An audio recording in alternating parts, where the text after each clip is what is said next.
الحمد لله الحمد لله وكفى وسلام على عباده الذين اصطفى أما بعد أعوذ بالله من الشيطان الرجيم بسم الله الرحمن الرحيم قال الله تعالى في القرآن الكريم قال ما منعك ألا تسجد إذ أمرتك قال أنا خير منه أما بعد والله أعلم بأسرار كتابه فقال النبي صلى الله عليه وسلم بلغوا عني ولو آیا رواہ البخاری۔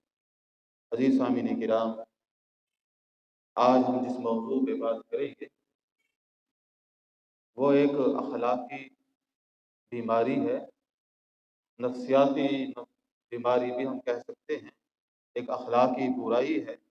اور اسلام چونکہ ایک عالمگیر مذہب ہے، انسان کی تمام شعبہ ہے ذات کے اوپر احاطہ کرتا ہے، جہاں وہ انسان کے ہر پہلو کی اصلاح کرتا ہے، وہاں دل کی اصلاح کرتا ہے، وہاں نفس کی اصلاح کرتا ہے، وہاں اس کے اخلاق کی اصلاح کرتا ہے۔ اسی طرح اس کے اندر اور بھی کئی جو ہے خوبیاں ہیں، یعنی قصہ مختصر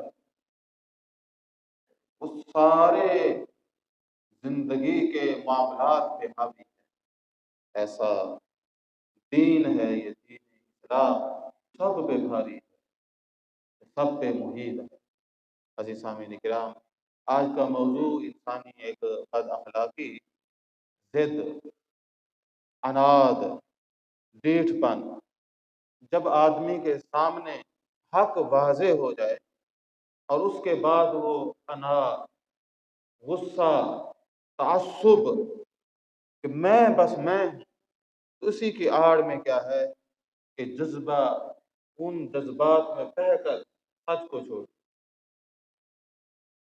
یعنی انسان انا کو، غصے کو، تعصب کو تو گلے لگا لے، لیکن حق کو چھوڑ دے، سچ کو چھوڑ دے۔ یہ آدمی ضدی بھی ہے، ڈیٹھ بھی ہے اور عناد رکھنے والا بھی۔ عزیز سامعین کرام، یہ ساری باتیں ایک مسلمان کو ذرا بھی سوٹ نہیں کرتی۔ اس کی شخصیت اتنی بلند ہے، اس کا کردار اتنا اعلیٰ ہے، اور ایک مسلمان کے لیے اخلاق اتنا بڑا اور اعلیٰ ہونا چاہیے، ان گندی عادات کی کوئی گنجائش نہیں ہے۔ عزیز سامعین کرام، آج ہم ضد، عناد کے حوالے سے بات کریں گے کہ جب انسان انانیت، انا کا شکار ہو جائے، غصے کو اپنی فطرت بنا لے، تعصب ہو، تکبر ہو، تو پھر یہ ضد اس کا جو ہے اظہار کا ذریعہ بن جاتی ہے۔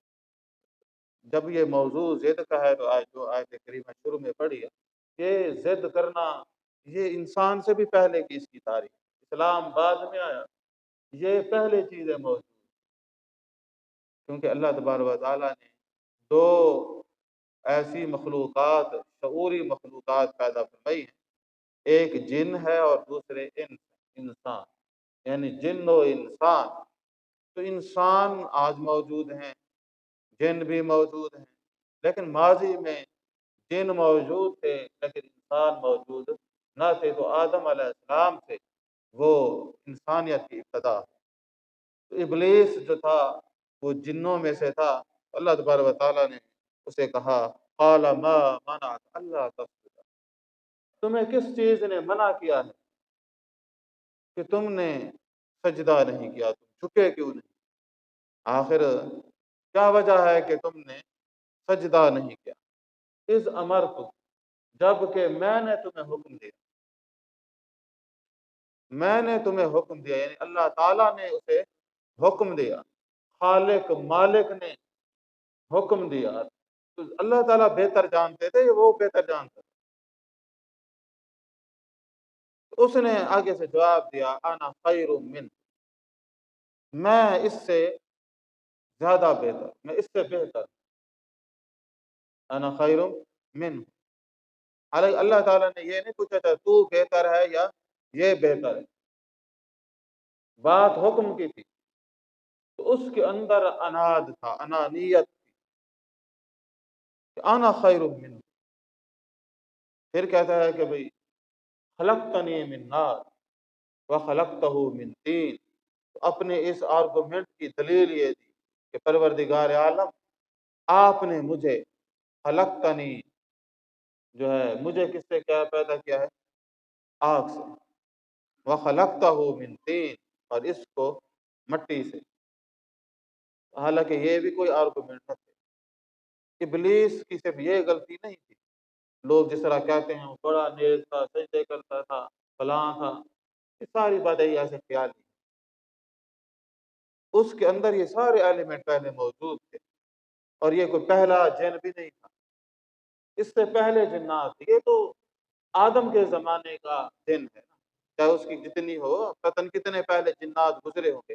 کان من الجن تو من جنوں میں سے تھا، اور بھی بے شمار جنات تھے. تو یہ ابلیس جنات کا آدم نہیں ہے. میں وہ جن جس طرح آدم علیہ السلام پہلے ہے نا انسان، تو یہ کوئی ابلیس پہلا جن نہیں ہے. تو وہ اسلام نے بتایا نہیں، لیکن ہمیں یہ اندازہ ہوتا ہے کہ وہ جنات پہلے موجود تھے. ان میں ایک تھا ابلیس، جس کی خرافات بے شمار. انا خیر منہ، تو میں کیا ہوں اس سے بہتر ہوں. تو ابلیس کے اندر تکبر بھی تھا، انانیت بھی تھی، ضد بھی تھی، ہٹ دھرمی بھی تھی. اور صرف یہ نہ تھی، اس کے اندر اللہ کی معرفت نہ تھی، ورنہ وہ اس کی جرأت تھی تو یہ کہتا اللہ تعالیٰ کو انا خیر منہ. کتنی بڑی توہین ہے کہ اتنی بڑی ہستی کو آگے سے جواب دے. یہ لائق ہے؟ کوئی مثال لائق تھا؟ تو اللہ کی شان اور عظمت کو نہیں سمجھتا. بعض لوگ کہتے ہیں وہ توحیدی تھا. یہ تکبر کرنے والا، خود پسند اور نفس کا بندہ، یہ کیسے توحید والا ہو؟ تو یہ مثال ایسے خام خیالیاں ہیں ابلیس کے بارے میں. وہ متکبر آدمی تھا. اللہ تعالیٰ کی حقیقت کو بھی وہ صحیح سمجھتا نہ تھا، وہ مانتا نہ تھا. اس لیے تو کہتا ہے اللہ تعالیٰ انا خیر منہ. اگر وہ اتنا بندہ ہوتا تو وہ معافی نہ مانگ لیتا. آدم علیہ السلام نے معافی مانگ لی. تو خیر کہنے کی بات یہ ہے کہ وہ اس کی ڈھیر ساری خرافات. ضد ایک ایسی چیز ہے کہ جو ایک شعوری مخلوق کے اندر، اس کے نفس کے اندر پائی جاتی ہے. اللہ جل شانہ نہیں چاہتے کہ یہ انسان کے اندر جو ہے یہ چیزیں ہوں. تو اس لیے فرمایا کہ بھائی یہ انسان کیا کرے، یہ تکبر کا سہارا نہ لے. جب یہ تکبر کرنے لگ جاتے ہیں، جس طرح ابلیس نے تکبر کیا تو بحران دائے درگاہ ہو گیا. اسی طرح کوئی آدمی اسی طرح کرے گا تو پھر میں ہم اس سے بھی حق کو اٹھا لیں گے. بلکہ اللہ تبارک و تعالیٰ نے فرمایا کہ جو تکبر کا شکار ہوتا ہے، اللہ تعالیٰ اپنی آیات سے پھیر لیتے. آیات کا پھرنا ایمان کا ہٹ جانا ہے. عزیز سامعین کرام، وہ کیا ہے؟ وہ یہ ہے کہ اصرف عن آیات اللہ. فرمایا کہ بس ہم اپنی آیات کو کیا کرتے، پھیر دیتے ہیں ان سے. کون سے؟ الذین یتکبرون فی الارض بغیر الحق، جو اس زمین پر بغیر حق کے تکبر کرتے. تو تکبر کرنے والا آدمی دین کے اندر رہ نہیں سکتا، اسلام کے اندر رہ نہیں سکتا. اللہ تعالیٰ اس سے ہدایت چھین لے. اور یہ آگے بھی ہم انشاءاللہ اس موضوع کو بیان کریں گے تو آپ کو پتہ چلے گا کہ ہدایت کو ضائع کرنے والے متکبرین ہوتے ہیں. جب وہ تکبر کرتے ہیں تو ہدایت کو دور کر دیتے ہیں. یعنی ضد اور تکبر صرف اخلاق کی خرابی نہیں، بلکہ یہ ہدایت سے بھی انسانیت کا راستہ روک دیتے ہیں. صرف یہ اخلاق کی نہیں، ہدایت کے آگے بھی جو رکاوٹ ہے وہ تکبر کی. عزیز سامعین کرام، ایک یہ ہے کہ ضد تکبر کی صورت میں ظاہر ہوتی ہے، جہالت کی صورت میں ظاہر ہوتی ہے، اور جھگڑے کی صورت میں ظاہر ہوتی ہے. تو اللہ تبارک و تعالیٰ نے فرمایا ان الذین یجادلون فی آیات اللہ، یقیناً وہ لوگ اللہ تعالیٰ کی نشانیوں میں، اللہ تعالیٰ کی آیات میں کیا کرتے ہیں؟ جھگڑتے ہیں. بغیر سلطان، کسی بھی دلیل کے بغیر. آتا بھئی جو ان کے پاس آئی ہیں ان سے وہ ہر لحاظ سے وہ ڈرتے ہیں، ان جھگڑتے ہیں، اختلاف کرتے ہیں. تو فرمایا کہ یہ نہیں کہ اللہ کی آیات واضح نہیں ہیں، بلکہ حقیقت یہ ہے کہ آیات واضح ہیں. وہ کیوں جھگڑتے ہیں؟ یہ علت بتائیے. فرمایا کہ ان فی صدورہم الا کبر، ان کے جو سینے ہیں نا، ان کے سینوں میں کبر کے سوا کچھ نہیں۔ اصل وجہ یہ ہے کہ یہ ہمارے دین میں، اللہ کی آیات میں، یہ جو بڑے بڑے کفار کے سردار تھے، آپ صلی اللہ علیہ وسلم کی بات کو کیوں نہ مانے؟ اس لیے کہ انانیت، تکبر، تو کہتے تھے کہ اگر ہم نے اس کو قبول کر لیا تو ہمیں تو ان غریبوں کے ساتھ بیٹھنا پڑے گا، ہم نے اس کو قبول کر لیا جو ہمارا شرف ہے وہ ختم ہو کے رہ جائے گا۔ فرمایا کہ ان فی صدورہم الا کبر، ان کے سینوں میں کہ کبر، یعنی ضدی آدمی کے اندر آپ دیکھ لیں کبر ہوگا، اناد ہوگا، اور ضد، تکبر اور تعصب ہوگا، اور حق کو قبول، ایک طرف حق ہوتا ہے اور ایک طرف ہوتی ہے خود ہی، یہ نفس پرستی، وہ حق کو چھوڑ کے خود پرستی کی طرف مائل ہو جاتا ہے۔ عزیز سامعین کرام، یہ ایک بہت بڑی غلطی ہے انسان کی جو اس حوالے سے وہ کرتا ہے۔ تو بھائی ضد کو آپ ترک کریں، اور جب آپ کو پتہ چل جائے یہ ضد مجھے دنیا میں نقصان پہنچائے گی، آخرت میں پہنچائے گی، تو اگر آپ نے پیچھے جو میں نے صلہ رحمی کے حوالے سے بات کی، تو اگر آپ ان سینیریو کو ملا کے اس کو دیکھیں گے تو بھائی یہ آدمی کو با کردار، با اخلاق، بڑا انسان بنا دے، بڑا مومن بنا دے، اس حوالے سے بھی لازمی ہے۔ بعض اوقات یہ ہو جاتا ہے کہ آپ کا واسطہ پڑا ہے ایسے شخص سے، اس نے آپ کے ساتھ زیادتی اس کی ہے، سراسر اس نے آپ کے ساتھ غلطی کی ہے، اب آپ حق کی بات کرتے ہیں، آگے سے وہ جھگڑتا ہے، غلط بھی ہے اور جھگڑتا بھی ہے، تو فرمایا کہ اب کیا کریں گے؟ یعنی ایک آدمی ایسا ہے کہ جو غلط بھی ہے اور جھگڑالو بھی ہے، آپ حق کی بات کہتے ہیں وہ آپ کے گلے پڑ جاتے ہیں، ایسے بندے کے ساتھ آپ کیا کریں؟ تو فرمایا کہ یہ آدمی، اس کی نفسیات وہ یہ ہوتی ہے کہ یہ دلیل نہیں ڈھونڈتا بلکہ یہ غلبہ ڈھونڈتا ہے، سچ نہیں چاہتا، جیت چاہتا ہے۔ یہ دلیل ہے کہ کہتے بس میں نے جو کہہ دیا بس وہ ٹھیک، یا میں جو کر رہا ہوں۔ تو ایک نیک آدمی کو، ایک شریف آدمی کو اسلام کی کیا تعلیم؟ اب آپ اس کو سمجھائیں گے تو یہ آگ کے گلے پڑے گا، ایسے لوگوں کے ساتھ واسطہ کیسا؟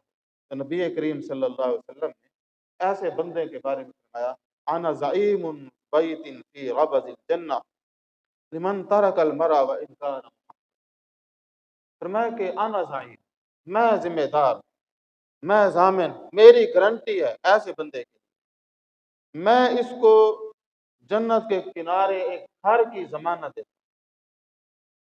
کس آدمی کو؟ جو حق پر بھی ہو جھگڑا نہ کرے، کیونکہ اگر آپ حق پر ہوں گے تو جھگڑا کریں گے تو ایک جھگڑا بند ہوگا اور دو چار کھل جائیں گے، کیونکہ وہ تو آپ کی بات کو ماننے کو تیار نہیں، وہ حق نہیں چاہتا، وہ غلبہ چاہتا ہے، وہ سچ نہیں چاہتا، وہ جیت چاہتا ہے، وہ کچھ نہیں چاہتا، وہ اپنے نفس کی جو ہے وہ تسکین چاہتا ہے۔ ایسے شخص کے بارے میں فرمایا کہ گندگی والے انسان ہیں، تو آپ کیچڑ میں اتریں گے تو آپ خود کو بھی گندا کریں گے، اس کا نتیجہ یہ ہے کہ ایسے شخص کا میں ضامن، جو آدمی کیا کرے؟ جھگڑا چھوڑ، کیونکہ یہ وہ دیواریں ہیں، سر ماریں گے انہوں نے سدھرنا نہیں ہے، اپنی عزت بچائیں، میں ضامن ہوں، میری گارنٹی ہے، جو کتنے عمل کیے ہیں وہ بھی تمہارے ہیں، جنت میں ایک محل کی جو تمہیں میں گارنٹی دیتا ہوں، میں ضامن تمہیں لے کر کہ تم کیا کرو، حق پر بھی ہو جھگڑا نہ کرو۔ تو ضد معاشرے کے اندر یہ ابلیسی قوت ہے، ابلیسی مزاج ہے، مومن کا مزاج ہے، مومن تو درگزر کرتا ہے، مومن تو اصلاح کرتا ہے، مومن معافی مانگتا بھی ہے، معاف بھی کرتا ہے، مومن کی یہ شان ہے۔ عزیز سامعین کرام، یہ بات بڑی غور طلب ہے کہ حق کو ثابت کرنا عبادت ہو سکتا ہے، اگر آپ حق کو ثابت کرتے ہیں یہ عبادت ہے، مگر انا کے لیے بحث عبادت نہیں ہوتی، یعنی تسکین آپ انا کو دے رہے ہیں اور بحث کر رہے ہیں، ایسی چیز کو عبادت نہیں۔ آپ نے حق کو بھی اسی طرح سے بیان کرنا، ایک آدمی سننا ہی نہیں چاہتا تو اس کو چھوڑیں آپ۔ عزیز سامعین کرام، یہ بھی بڑی بات ہے۔ تو ایک تکبر ہے جو ضد پر انسان کو لاتا ہے، دوسرا ہے غصہ۔ غصہ ایک کیفیت ہے، دیکھیں جو محبت کا جذبہ ہوتا ہے یہ کمزور یعنی جذبے ہیں، جو نفرت کا جذبہ یہ مضبوط جذبہ ہے، یعنی انسان حیوان بن جاتا ہے۔ آپ صلی اللہ علیہ وسلم نے فرمایا لا تغضب، غصہ نہ کرو۔ اب کوئی غلطی کرے گا، کوئی زیادتی کرے گا تو غصہ تو آئے گا، یہ انسانی تقاضا ہے۔ اسی تقاضے پہ صبر، استقامت، یہ چیز لا تغضب، غصہ نہ کرو۔ حالانکہ یہ مثال مسلمانوں کو ایک سخت گیر انسان جو ہے وہ اس کا تصور کیا جاتا ہے، ایک مومن بڑا سخت بنتا ہے، نہیں، مومن کو تو حکم ہے بھی سمائی، مسکراؤ۔ بھئی آپ صلی اللہ علیہ وسلم نے فرمایا جتنا ملو، جس کے ساتھ ملو دعا سلام کرو کہ منہ بنا کے کرو، یہ مسکرا کے۔ مسکرانا صدقہ ہے، مسکرانا نیکی ہے، مسکرانا ایک مومن کی شان ہے۔ کتنے صحابہ کا قول ہے، کہتے ہیں کہ آپ صلی اللہ علیہ وسلم جیسا مسکرانے والا ہم نے نہیں، ہر وقت آپ مسکراتے تھے، کتنی بڑی بات ہے۔ تو آپ نے مسکرانا کہا کہ مسکراؤ، لیکن غصہ نہ کرو، لا تغضب۔ غصہ کرو گے خود کو خراب کرو، خود کی صحت، طبیعت، مزاج، ہر شے تباہ۔ لا تغضب۔ ایک اور جگہ پہ فرمایا لا تغضب والا کل جنت، فرمایا غصہ نہ کرو، تمہارے لیے جنت ہے۔ تو ٹینشن نہیں لینی۔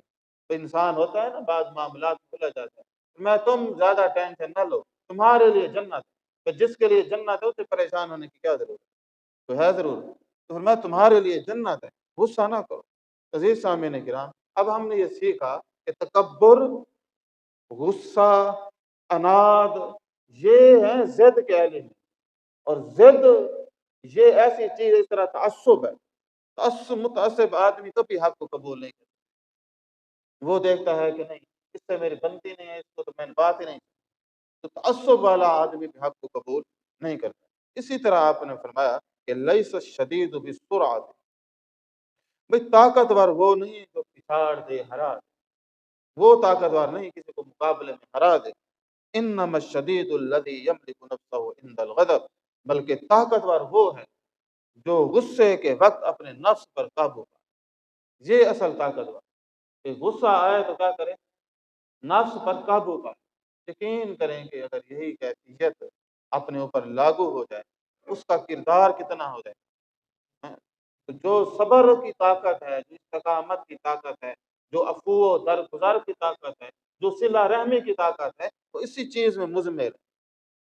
تو فرمایا کہ نہیں، آپ کسی کی بھی زیادتی کا جواب نہیں دیتے، 2-4 سال بعد خود اعتراف کرتا ہے کہ یار بندہ اچھا ہے، کہ میں ہم نے یہ زیادتی بھی کی، پھر بھی انہوں نے کوئی بھی اس طرح بات کو نہیں بڑھا۔ تو کہنے کا مطلب یہ ہے کہ یہ فرمایا کہ اپنے نفس کو قابو کرنا، یہ زیادہ بہادری کا کام ہے، نہ کہ دشمن کو پچھاڑ دیں۔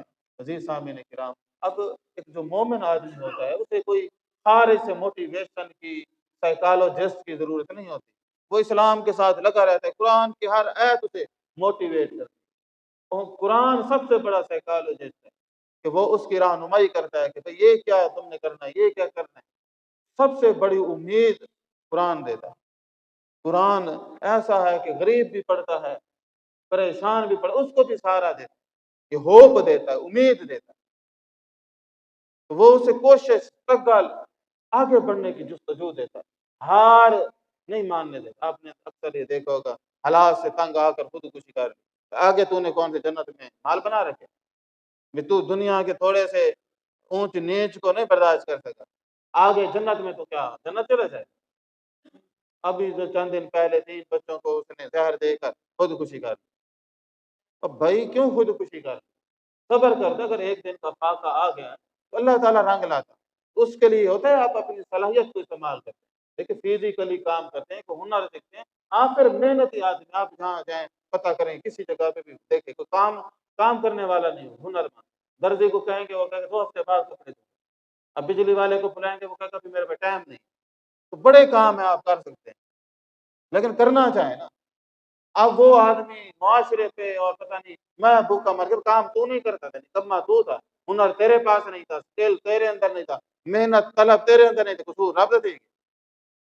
تو یہ ایسے لوگ بس ایسے نچلے درجے کے لوگ ہوتے ہیں۔ حقیقت میں قرآن امید دیتا ہے، قرآن کھڑا کرتا ہے، کھڑے ہو، تم قدم اٹھاؤ، اللہ تمہارے ساتھ۔ جب تم ایک فیصلہ کر لو، فیضا عزم تو، جب تم عزم کر لیتے ہو تو پھر یہ یاد رکھو اللہ میرے ساتھ. تو یہ سارے بہانے ہوتے ہیں جو انسان بہانے بناتے رہتا ہے. عزیز سامعین کرام، اسی طرح اللہ تبارک و تعالیٰ نے یہ فرمایا کہ تکبر کے حوالے سے وَلَا تَمْشِي فِي الْأَرْضِ مَرَحًا، فرمایا کہ یہ زمین کے اوپر تکبر سے نہ چلنا، یعنی ایسا کوئی چال چلن اختیار نہ کرنا جس سے تم متکبر ثابت ہو. ضروریات زندگی تو ہیں، وہ چلتے رہیں گے، لیکن تکبر کی چالیں اور بڑے بڑے اہتمامات جس سے اپنی شان و شوکت ظاہر کرنے، سارے تکبر کے علامات. اسلام نے کہا نہیں، زمین پر اکڑنے والے چلنے والوں کی کوئی حیثیت نہیں. اور اسی طرح فرمایا کہ انسانی کریکٹر کے حوالے سے اور یہ بھی متکبر آدمی کے حوالے سے بھلا تصاعر خطک للناس، لوگوں سے منہ پھیل کھلا کے بات نہ کرو. کہتے ہیں نا یار بات یہ ہو، سیدھا منہ ہی نہیں دیتا ہوں، سیدھے منہ بات بھی نہیں. تو میں ہرگز نہیں، تم سب سے کیا ہے اچھے طریقے سے بات. تو یہ ایک انسانی جو ہے نا بڑی بات. شاہ صاحب رحمۃ اللہ علیہ سناتے تھے، میں بھائی بغداد میں تھے تو وہ ایک دکان پہ گئے، عیسائی کی دکان. تو کتابیں وہ دیکھ رہے تھے، تو کتابیں دیکھتے رہے، انہیں کوئی کتاب پسند نہ آئی.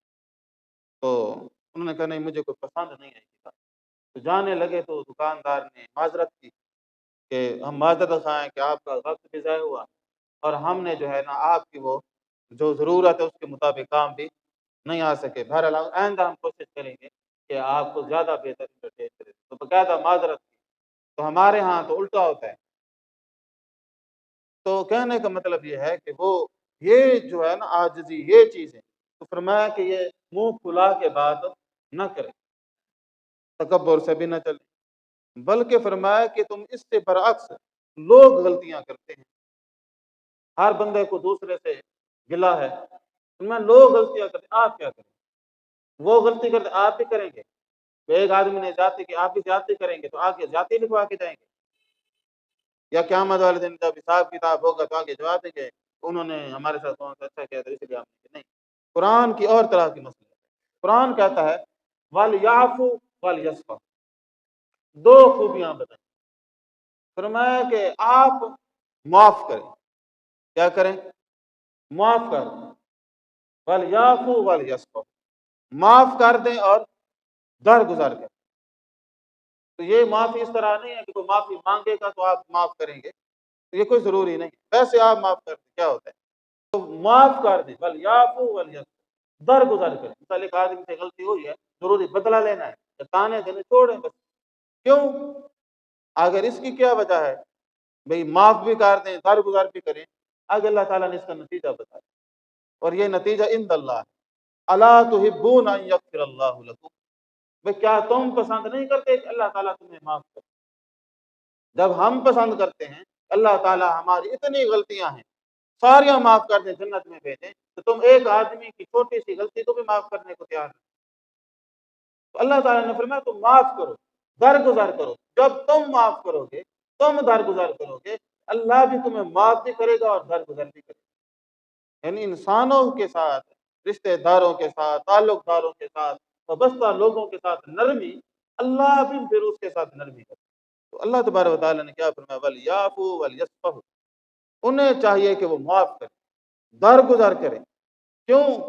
الا تحبون ان یغفر اللہ لکم، کیونکہ تم پسند نہیں کرتے اللہ تعالیٰ تمہیں. اب اگر آپ معاف کر دیں گے نا تو اس کی اطمینان ہے، اس کا بدلہ بھی اللہ دیں گے، اطمینان قلبی سکون بھی اللہ تعالیٰ دیں. جس کے اندر معاف کرنے کا جذبہ نہیں ہوتا تو وہ بیچارہ بھاری دل کے ساتھ ہی رہتا. تو کچھ اس طرح سے میں نے یوں اپنی زندگی کو آسان کر لیا. کسی سے معافی مانگ دی، کسی کو معاف کر دی. یعنی زندگی آسان یہی ہوگی. آپ سے نہیں ہوتی غلطی، ہر کسی سے ہوتی ہے. تو کسی سے معافی مانگ لی، کسی کو معاف کر دی. بعض لوگوں کی عادت ہے پہلے لڑ لیا پھر معذرت، پھر کیا فائدہ ہے معذرت، پھر آپ لڑے ہی نہ. تو کہنے کا مطلب یہ ہے کہ انسان ان چیزوں کو، یہ اسلام کی تعلیمات ہے. یہ اسلام کہتا ہے نہیں، آپ لوگوں کو معاف کریں، درگزر کریں. اب متکبر آدمی، ضدی آدمی، انا پرست آدمی، تعصب والا آدمی یہ صفات تو نہیں رکھتا، وہ تو ہر بات پہ شروع ہو جائے گا. قرآن مجید میں نے جس طرح کہا کہ سب سے موٹیویشنل کتاب ہے، سائیکالوجی کی بہترین کتاب ہے، یعنی انسان اس کو پڑھ لے سمجھ لے، انسان کی اخلاق کی نفسیاتی ایسی خوبصورت رہنمائی کرتی ہے کمال۔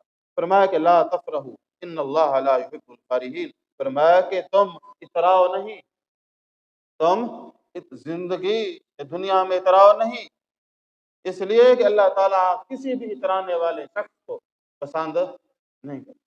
تو کتنی بڑی بات ہے۔ اسی طرح صلح حدیبیہ کا واقعہ آپ دیکھیں، نبی کریم صلی اللہ علیہ وسلم کا مرتبہ اور مقام کسی سے لکا چھپا ہے؟ تو انسانیت کے جو ہے وہ بادشاہ تھے، شہنشاہ تھے، آپ کو اتنا بڑا مقام کہ اللہ تعالیٰ نے آپ کو نبوت، ختم نبوت عطا فرمائی، اور صرف یہ نہیں، کافۃ للناس، پوری کائنات کے انسانوں کے لیے نبی بنائے، یہ کوئی چھوٹی بات نہیں ہے۔ تو کتنا بڑا پیغمبر ہونا درجہ ہے۔ حدیبیہ میں کفار سے معاہدہ ہونے لگا۔ کفار کے اندر وہی خرابی تھی، ایک تعصب تھا، انا تھی، ضد تھی، تکبر تھا۔ جب انسان کے اندر یہ صفات ہوں تو پھر وہ برے کام کرتے، اس نے کون سی بات؟ تو خیر وہ معاہدہ جب ہونے لگا تو انہوں نے بڑی سخت سخت شرائط لکھوائی، تو حضرت عمر غصے میں آ گئے، انہوں نے کہا کوئی ہم یہ شرائط نہیں مان، ایک ہم حق پہ ہیں، زیادتی بھی یہ کر رہے ہیں، شرائط بھی ہم ان کی ہم نہیں مان۔ تو آپ صلی اللہ علیہ وسلم چونکہ وہاں بیٹھے تھے تو انہوں نے کئی شرائط بدلوائی کفار نے۔ آپ صلی اللہ علیہ وسلم نے انہیں ایک بات، آپ نے فرمایا کہ بھئی میں اللہ کا رسول ہوں، بھئی تم تو نہیں ہو، میں اللہ تعالیٰ کا رسول ہوں، میں بہتر جانتا ہوں، اور وہ میں اس کو اپنا پروردگار مانتا ہوں، ذرا آپ رکیں۔ تو آپ نے کہا بھئی وہ جس طرح شرط لگاتے ہیں وہی مان۔ انہوں کی کئی شرائط، ان میں ایک شرط ہے، انہوں نے کہا کہ یہ مثال آپ صلی اللہ علیہ وسلم کا نام لکھا ہوا تھا معاہدے پر، محمد رسول اللہ صلی اللہ علیہ وسلم، انہوں نے کہا یہ اس کو کاٹ دیں، ہم نہیں مانتے، یہاں لکھے محمد بن عبداللہ۔ جب ہم رسول اللہ مانتے نہیں ہیں تو پھر ہم یہ لکھیں گے؟ تو حضرت علی کو غصہ چل گیا، بھائی نہیں، انہوں نے کہا ایسا رہے گا، صحابہ نے کہا نہیں، یہ اس طرح نہیں ہوگا۔ تو آپ نے قلم اٹھائی تو ان کو کہا کاغذ دکھاؤ، آپ نے خود لکیر کے آپ نے کہا ٹھیک یہ لو، محمد بن عبداللہ۔ تو اس پہ صحابہ تو بڑا غصہ تھے، لیکن آپ نے ان کو سمجھایا نہیں۔ تو حضرت عمر کو بھی روکا، حضرت علی کو بھی روکا، سب کو۔ تو آپ نے نرمی کی، حالانکہ وہ زیادتی کر رہے ہیں، صحابہ حق پہ تھے، لیکن آپ نے، حالانکہ آپ دین کے سب سے بڑے خیر آپ تھے، یہ صحابہ تھے، آپ تھے، تو وہ ان چیزوں کو نہیں، وہ سمجھ رہے تھے بھئی یہی حق ہے، آپ یہ سمجھ رہے تھے کہ اس کے جو نتائج نکلیں گے وہ کتنے ہوں۔ اب صلح حدیبیہ کو قرآن نے کتنی بڑی کامیابی دی، قرار دیا ہے، وہ ظاہری طور پر بڑے افسردہ تھے۔ حضرت ابو بکر رضی اللہ تعالیٰ عنہ نے حضرت عمر کو سنبھالا، انہوں نے کہا کہ اے عمر، پیغمبر کے دامن کو مضبوطی سے تھام، فیصلہ وہ کریں گے، ہم نے اطاعت رسول کرنی ہے، جن بعض چیزوں کا ہم سمجھ نہیں پاتے۔ کہنے کا مطلب یہ ہے کہ آپ صلی اللہ علیہ وسلم کی دور اندیشی، آپ کی وہ عاجزی، ان کے کہنے سے کیا ہو جاتا، وہ محمد رسول اللہ نہ رہتے، تو آپ نے ان کا بھی احترام کیا، انہوں نے کہا ٹھیک ہے۔ اسی طرح جو ہے یہ مشہور واقعہ اس کا ہے، مصطح، جناب مصطح بعد میں صحابی ہوئے رضی اللہ تعالیٰ عنہ، انہوں نے جو ہے وہ حضرت عائشہ پہ یا جو ہے ان کے اوپر الزام لگا دیا۔ اب وہ صحابی یہ حضرت ابو بکر کے دوست بھی، رشتہ دار بھی ہیں، غریب تھے مصطح، تو وہ غریب بھی تھے، رشتہ دار بھی تھے، تو آپ ان کی وہ مدد کرتے تھے، تو وہ جس کی وہ ساری زندگی مدد کرتے رہے، جن کے ساتھ ان کا اتنا بھائی مروت کا معاملہ تھا، بھائی کوئی انسان جس کے ساتھ اتنی خیر خواہی کرتا ہو، وہ آدمی آپ پر ناحق تہمت لگا تو غصہ تو لگتا ہے۔ تو اللہ تبارک و تعالیٰ نے فرمایا کہ وَلْيَعْفُوا وَلْيَصْفَحُوا أَلَا تُحِبُّونَ أَن يَغْفِرَ اللَّهُ لَكُمْ، تمہیں چاہیے کہ معاف کر دو، چاہے مصطح معافی مانگے نہ مانگے، اس کی مدد درگزر کرو، کیونکہ تم ان کو معاف کرنے میں آسانی کرو گے، اللہ تعالیٰ تمہیں معاف کرے گا۔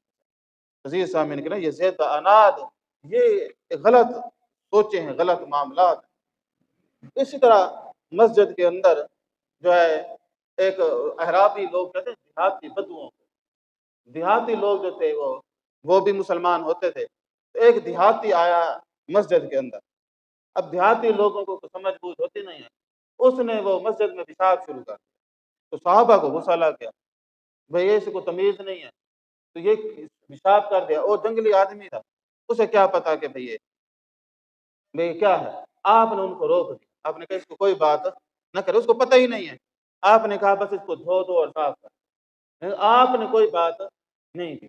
اسی طرح کا ایک واقعہ میرے R96 کا، یہ افغانستان کے اندر ایک مسجد کے اندر گدھا چلا گیا، نماز پڑھ رہے تھے، گدھا جانور ہے وہ پتہ نہیں کہیں سے دروازہ ہوگا تو اندر آ گیا، جیسے نماز پڑھی تو انہوں نے گدھے کو نا مارنا شروع کر دیا، پٹھان لوگ تھے، گنے گنے ہوتے ہیں، گولی مار کے مار دیا۔ اب وہ بات اتنی پھیلی کہ وہ جن کا گدھا تھا وہ آ گئے، لڑائی ہوئی، 35 بندے مارے۔ اب آپ دیکھیں کہ گدھے کے اوپر شریعت ہے، گدھے کے اوپر اس کو کیا پتا، اگر گدھا آ بھی گیا ہے اس کو بھگا دیتے، یہی کام کرتے، وہ جانور ہے، وہ اتنے بندے مار دیے، یہ کیا ہے، یہ کاش یہ حدیث سنی ہوتی، ایک بندہ ہے بے وقوف ہے یا پاگل ہے، یہ چھوٹا بچہ ہے لاش، اب وہ جوتوں سے مسجد میں آئے گا، تھپڑ مارنا شروع کر دیں۔ بھئی ایک آدمی ہے جس کو پتہ ہی نہیں ہے بیچارے کو، وہ یا پھر وہ پاگل ہے، مینٹلی طور پر پاگل ہے، یہ چھوٹا بچہ لاشعور ہے، کہ بعض لوگ غیر مسلم ہوتے ہیں، ان کو بھی پتہ نہیں ہوتا مسجد میں کیسے آنا، تو آپ کیا کریں گے، ان کو مارنا شروع کر دیں گے؟ نہیں، آپ تحمل رکھیں گے، اگر کوئی عقل والا ہے اس کو سمجھا دیں گے کہ یہ بات اس طرح نہیں ہوتی، تو یہ ہے، یا نہ کہ ان کو مارنا۔ اسی طرح بعض اوقات مسجد میں کوئی ایسے معاملات ہو جاتے ہیں، بچے غلطیاں کر دیتے ہیں، یا پھر بڑے بھی بعض اوقات کو غلطی کر دیتے ہیں، جس طرح موبائل بجنے شروع ہو جاتے ہیں، تو یہ نہیں ہے، بس آپ کہہ دیں بعد میں، خیال رکھیں، بس اتنی بات کہہ دیں، اتنی پہ شروع تھی وجہ لڑن، تو ہمارے ہاں یہ طریقے ہوتے ہیں۔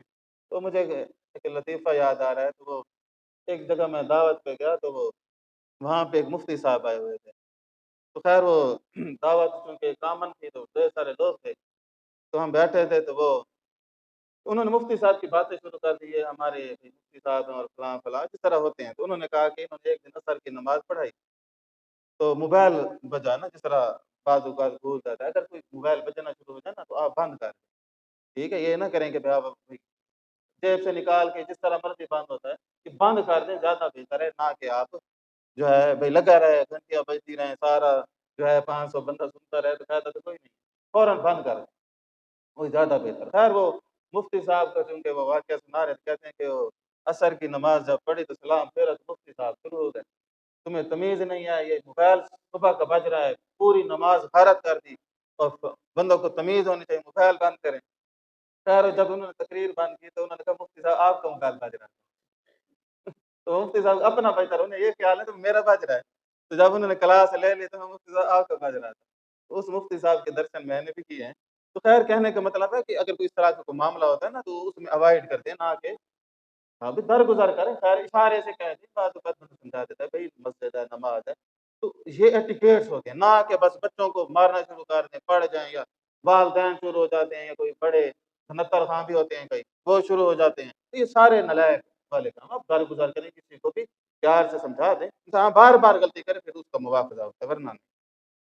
اسی طرح ایک اعرابی کا واقعہ، یعنی یہ ہے کہ جہاں تکبر اتنا بڑی بات بنتی ہے وہاں آج بھی کتنا بڑا کام ہے۔ آپ صلی اللہ علیہ وسلم نے چادر پہنی ہوئی تھی، وہ چادر ایسا لاٹ اوپر کیا ہوتا جا رہے ہیں، اچھا وہ بدو ہوتے ہیں، انہوں نے ایسے گندے طریقے سے چادر کھینچی، وہ نا آپ کو ادھر نشان پڑ گیا، تو صحابہ کو تو غصہ لگ گیا، تو انہوں نے بات سنو میری، تو آپ نے ادھر منہ کیا، تو ظاہر ہے کہ اس کی نامعقول حرکت تھی، تو لیکن جو ہے نا مجھے جو ہے نا بھائی مدد چاہیے، گننے مدد ہے، آپ صلی اللہ علیہ وسلم مسکرا پڑے، آپ نے کہا چلو ٹھیک ہے نا، اس کو فلاں چیز دے دو، تو صحابہ نے کہا یہ آپ نے کہا اس کو بتایا نا ذرا، اس کو تمیز نہیں، آپ نے کہا اسے کیا پتا ہے، اسے پتا ہے بھئی یہ بات کس طرح کرنی ہے، مثلا ایسے لوگوں کو کیا آپ سمجھائیں گے؟ تو انہوں نے کہا نہیں، جو آدمی اپنی انا کے لیے لڑتا ہے وہ چھوٹا ہو جاتا ہے، جو اللہ تعالیٰ کے لیے برداشت کرتا ہے وہ بڑا ہو جاتا ہے، یعنی اس سارے واقعے کا یہ سبق ہے، تو یہ نہیں ہے کہ ضدی آدمی زد آ گیا تو دماغ خراب ہو گیا، خدا کے بندے یہ نقصان دہ چیز ہے، انسانی کردار کے لیے، اس کے مزاج کے لیے، معاشرے کے لیے، خاندان کے لیے، خود دنیا کے لیے اور آخرت دونوں کے لیے، اس کے لیے اسلام اس سے کم اور طرح کے حوالے دیتا ہے۔ اسی طرح مذہبی طبقے کو بھی رہنمائی، مذہبی طبقہ جو ہے نا وہ ایکسٹریم ہے، وہ نا ان کا فرقہ اوپر ہے، اسلام نیچے ہے، یہ بڑی غلط بات ہے کہ فرقے کو آپ اونچا کرتے ہیں، اسلام کو نیچا کرتے ہیں، تو یہاں پہ پھر وہ غیر اخلاقی باتیں چیزیں، مثال ایک آدمی جس طرح آپ عالم ہیں، سامنے والا بھی عالم ہے، تو آپ اس کے بھی رتبے کا خیال کریں، یہ یاد رکھیں، جو فرق مراتب ہے نا، فرق مراتب نہ کنون زندگی است، یہ آدمی کسی کے مرتبے کا خیال نہیں کرتا، چاہے اس کا مرتبہ دنیاوی ہی کیوں نہ ہو، مرتبے کا خیال لازمی ہے۔ آپ کے پاس سردار آتے تھے، ان کا آپ اسی طرح احترام کرتے تھے۔ تو یہ ہر کسی کا ایک مرتبہ ہوتا ہے، چاہے وہ کسی بھی گندے فیلڈ میں ہے، اس کا مرتبہ اور مقام تو ہے، آپ اس کا خیال کریں گے۔ یہ نہیں ہے کہ مثال ہر کو ایک ہی لاٹھی سے ہانکیں گے۔ تو یہ مرتبے کا ہمارے ہاں بہت زیادہ جو ہے نا غلط ایک مثال نفسیات بن چکی ہیں۔ آپ دیکھ رہے ہیں کوئی کسی کی ریسپیکٹ نہیں کرتا، کسی سیاستدان کی ریسپیکٹ نہیں ہے، جج کی نہیں ہے، علماء کی نہیں، کسی کی بھی نہیں، کسی کی بھی نہیں کرتا، وہ اپنے باپ کی بھی نہیں کرتا۔ یہ کون سا طریقہ؟ آپ آرگومنٹ سے آپ اختلاف کریں، لیکن ان کا مقام مقام ہے، ان کا آنر آنر، اختلاف کرتے رہیں۔ اختلاف اور بات ہوتی ہے، آپ کسی کو نہیں پسند کرتے اس کی پالیسی کو، تو آپ بات کریں، لیکن کسی کے غلط نام رکھنے، الٹے نام سے پکارنا، گالیاں دینا، سر یہ سمجھ سے بالا ہے۔ اور خاص طور پہ اسلام کے اندر، ایک سویلائز معاشرے کے اندر یہ کسی کو اجازت نہیں، چاہے جتنا مرضی شفاق آدمی ہو، گالی کیوں دے؟ ابلیس ہے، فرعون ہے، ابو جہل ہے، تو کیا ہے یہ گالیاں دیں گے؟ بھیا کتنے بڑے ہیں نا، ابو لہب ہے، ان کو گالی دے سکتے ہیں؟ یعنی اسلام اس طرح کی کوئی موٹیویشن نہیں دیتا۔ ہاں اگر آپ کو اچھا نہیں لگتا اور بات ہے۔ اسی طرح مذہبی لوگ بھی اسی طرح کرتے ہیں کہ بھئی وہ اناد، ان کو اتنا اونچا ہوتا ہے اور تعصب اتنا ہوتا ہے کہ وہ صحیح بات کو قبول نہیں کرتا، وہ سپرمیسی اپنی تکبر کی وجہ سے قائم کرتے ہیں۔ تو دین کے اندر بھی یہی بات بتائی گئی، جس طرح یہ میں نے پہلے آج پڑھی، جو آدمی اکڑ جائے گا، تکبر کرے گا، تو ہدایت ہم اسے کھینچ لیں گے۔ جو یعنی جب عمل کم ہو اور زبان زیادہ چلنے لگے تو دین بحث بن جاتا ہے، ہدایت رہتی ہی نہیں۔ تو زبان چلاتے رہیں اور عمل سے کچھ نہیں، تو نتیجہ کچھ بھی نہیں نکلے گا۔ تو یہ چند عقل کی باتیں ہیں جو آپ کے سامنے میں پیش کرنا چاہتا ہوں، تاکہ جو ہے نا ہم سیکھیں، ہم بدلیں، ہم بہتر ہوں، ہمارے مزاج بہتر ہوں، ہمارے اخلاق بہتر ہوں، ہمارے معاملات بہتر ہوں۔ ان کی برکت سے زندگیاں آسان ہوتی ہیں، معاشرت بہتر ہو، پھر ایک صحیح مسلمان ہو، نہ کہ ایک خڑوس متکبر آدمی، بلکہ فرمایا ابتسام، مسکرانے والا، نرم دو، درگزر کرنے والا آدمی جو لوگوں کو خیر دے، وہ تعمیر۔ تو ضد کے حوالے سے سب سے پہلے بات، جب بھی آپ کے سامنے یہ معاملہ آئے تو حق سامنے آ جائے تو فوراً آپ اپنی غلطی مان لیں، چاہے آپ جتنے بڑے آدمی ہیں، غلطی ماننا یہ بڑی شان ہے۔ یہ فرمایا وَلَوْ عَلَىٰ أَنفُسِكُمْ أَوِ الْوَالِدَيْنِ وَالْأَقْرَبِينَ، کہ چاہے تمہارے اپنے خلاف بات ہو، والدین کے، اقربین کے، سچ کو تم قبول کرو۔ عزیز سامعین کرام، پہلے تو حق کے ساتھ کھڑا ہونا، اپنی غلطی کو تسلیم کرنا۔ جناب عمر رضی اللہ تعالیٰ عنہ خطاب فرما رہے تھے اور عورتوں کے حوالے سے انہوں نے باتیں کی، اور ان نصیحتوں میں ایک نصیحت یہ بھی تھی، حق مہر کے حوالے سے انہوں نے کوئی بات کی اور کہا کہ حق مہر کم ہونا چاہیے، اس طرح کی کوئی بات تھی۔ ایک عورت، بوڑھی عورت کھڑی ہوئی تو انہوں نے قرآن مجید کی آیت پڑھی اور کہا کہ اے عمر، اللہ تعالیٰ ہمیں نوازنا چاہتا ہے اور آپ ہمیں روکنا چاہتے ہیں۔ تو حضرت عمر وہیں کھڑے کھڑے چھل ہو گئے، سوچا، بات کو سمجھا، اور آپ نے کہا کہ میں نے غلط کہا، اس عورت نے ٹھیک۔ اب حضرت عمر کا کتنا بڑا رتبہ، وہ ان کے پاس عہدہ بھی تھا، وہ تو خلیفۃ المسلمین تھے، سپریم لیڈر تھے، لیکن آپ نے پھر بھی اپنی غلطی مان لی۔ یہی انسان کے اندر معاملہ ہے، اور یہ بات جو ہے آج معاشرے میں بڑی ضرورت ہے اس بات کی۔ فرمایا کہ جب آپ غصے میں ہو نا، غصہ کیونکہ ایک نفسیاتی مسئلہ ہے، یہ آ جاتا ہے، غصے میں کوئی بھی فیصلہ نہ کریں۔ جب آپ غصے میں ہو کوئی بھی فیصلہ نہ کریں کسی کے حق میں، بس آپ سائلنٹ ہو جائیں، کیونکہ غصہ وقتی چیز ہوتی ہے، یہ چلا جاتا ہے، لیکن فیصلہ باقی رہ جاتا ہے۔ وہ انسان بعد میں پھر گھبراتا ہے۔ اس لیے آپ نے تو بالکل غصے سے بھی منع فرمایا، کیونکہ انسان کمزور ہے، غصہ حاوی ہو جاتا ہے۔ تو جب حاوی ہوتا ہے تو اس کے جو دماغ ہے وہ کام کرنا کم کر دیتا ہے۔ تو غصہ اتنی اونچی چیز ہے، اور یہ جو نفرت کا جذبہ ہے ویسے مضبوط ہوتا ہے، یہ انسان درندہ بن جاتا ہے۔ عزیز سامعین کرام، غصہ جب بھی آئے تو کیا کر دیں آپ، فیصلہ نہ کریں، آپ ریلیکس ہو جائیں پھر کریں۔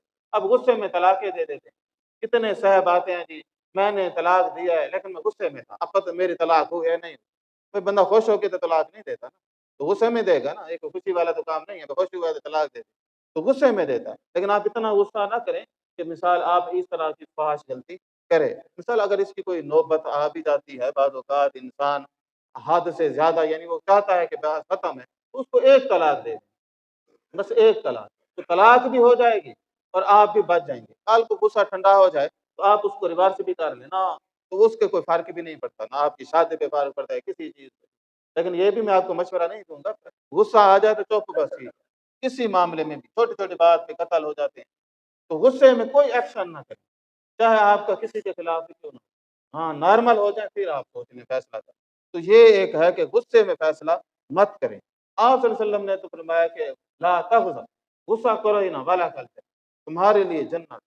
کوئی کسی سے گھبرانا نہیں چاہیے، کوئی گھاٹے آتے ہیں یا ہوپلیس انسان ہوتا ہے تو میں گھبراؤ نہیں، تیرے لیے جنت ہے، تو ٹینشن نہیں لینی۔ اس لیے جب آپ کسی سے بھی بحث کر رہے ہوتے ہیں تو آپ ذرا دل میں یہ سوچیں میں یہ جو بحث کر رہا ہوں، میں ہدایت چاہتا ہوں، سچ چاہتا ہوں یا غلبہ چاہتا ہوں؟ آپ بعض اوقات دو بندے آپس میں بحث کر رہے ہوتے ہیں، تو میں اس بحث سے اس کے اوپر غلبہ چاہتا ہوں یا ہدایت چاہتا ہوں؟ سچ چاہتا ہوں۔ تو اگر غلبہ چاہتا ہے تو فیصلہ ہونا نہیں، اگر وہ ہدایت چاہتا ہے یا سچ کو جاننا چاہتا ہے وہ تو پھر فیصلہ ہو جائے گا، تو سچ کو مان لیں گے۔ تو یہ بھی لازمی ہے کہ انسان کو سوچنا چاہیے۔ اسی طرح خاموشی کو عبادت قرار دیا ہے، بعض اوقات خاموش رہنا، اس کو مثال نفلی طور پر میں ساری رات عبادت سے بھی زیادہ افضل کیا ہے۔ مثلا ہر بات کا جواب نہیں دینا چاہیے، آپ سچے بھی ہوتے ہیں پھر بھی جواب نہیں، کیا حال ہے؟ آپ کسی کا وقار کا خیال کر لیتے ہیں، کسی کا احترام کا خیال، ویسے بھی آپ کہتے ہیں کہ بات نہ بڑھ جائے، تو فرمایا کہ خاموش رہنا بھی کیا ہے، ایک سعادت ہے۔ بلکہ آپ صلی اللہ علیہ وسلم کی جو میں نے حدیث پڑھے، انا ضعیم، میں ہوں تمہارا ضامن، میری گارنٹی ہے، جو آدمی حق پر بھی ہو جھگڑا نہ کرے تو جنت میں ایک گھر میں لے کر دوں گا، ایک محل میں اسے لے کر دوں گا۔ عزیز سامعین کرام، اسی طرح معافی کو کمزوری نہ سمجھیں۔ قرآن مجید میں فضیلت والے لوگوں کو یہ شیوا بتایا گیا ہے، یعنی معاف کرنا اور معافی مانگنا یہ چھوٹی بات نہیں ہے۔ قرآن مجید میں آپ صلی اللہ علیہ وسلم پہ بڑے حکم نازل ہوئے، آخر میں کیا ہوا؟ فَسَبِّحْ بِحَمْدِ رَبِّكَ وَاسْتَغْفِرْهُ إِنَّهُ كَانَ توابا۔ اس آیت کی نسبت آخری حکم بھی آپ سے یہی تھا کہ آپ معافی مانگیں۔ کہنے کا مطلب یہ ہے کہ یہ نہیں ہوتا کہ اگر آپ سے کوئی اونچ نیچ ہوگی تو معذرت کر لیں، تو اور جب کوئی اور مانگے تو آپ اس میں دیر نہ لگیں، فوراً اللہ کے لیے کر دیں۔ کیوں؟ الا تحبون ان یغفر اللہ لکم، کہ تم اس کو پسند نہیں کرتے کہ اللہ تعالیٰ تمہیں معاف فرمائے۔ اور بھی بہت ساری باتیں ہیں، چونکہ وقت کی معاملہ ہے تو آپ نے ایک یہ بھی بتایا کہ اپنی عزت کے لیے نہ لڑنا، تو دین کا مسئلہ وہاں پہ بھی ایک ہاتھ رکھیے، تو ورنہ درگزر سے معاملہ کریں، تو اپنے گھر کے اندر نرم لہجہ رکھیں، یہ سب سے بہتر بات ہے۔ شکر اور عاجزی اتنی خوبصورت انسان کی خوبیاں ہیں۔ شکر، میں کہتا ہوں قرآن کا ایک فیصلہ ہے، لئن شکرتم لازیدنکم، اگر تم شکر کرو گے تو ہم تمہیں اور مزید دیں۔ تو لیکن شکر زبان کا نہ ہو، دل کا، تو پھر انشاءاللہ آپ دیکھیں گے کہ آپ کو ملنا شروع ہو جائے گا، کیونکہ قرآن کا حکم ہے عاجزی انسان کو زیادہ افضل بنا دیا، بہتر بنا دیا۔ تو ہم ضد کو کبھی اختیار نہ کریں، ہر کسی کا ادب و آداب اور کسی کے مقام و مرتبہ میں اصطلاح کا معاملہ نہ کریں، درگزر کریں، زیادہ بہتر ہے، اور اس کا اجر لوگوں سے نہیں اللہ تعالیٰ سے مانگے۔ اللہ تبارک و تعالیٰ ہمیں بھی اس خیر کے جذبے پر عمل کرنے کی توفیق عطا فرمائے اور خوبصورت مسلمان اور انسان بنائے۔